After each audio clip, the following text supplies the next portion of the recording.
Ooh, nasty. Never seen this in my yard before, but I've heard that dahlias have this problem, and this plant here is completely gone. It's suddenly taken over and ravished by spider mites. And I don't like that at all, so I think I might just get rid of every dahlia that I have, because like I said, haven't seen spider mites in my yard before, and now on the dahlias, because none of the other dahlias really look good either. They look like they're about to have the same fate, so check that out.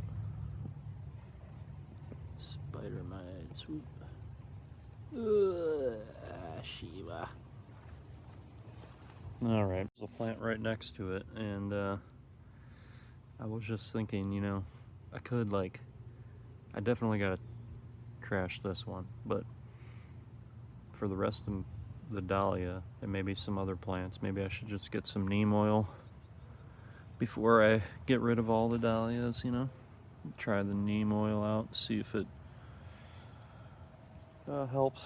It's like my roses also have like some that black spot fungus. I don't know if neem oil helps with that too, but I don't know. Let me know what you guys think in the comments, and don't forget to like and subscribe. Should they like and subscribe, Shiva? Shiva says like and subscribe.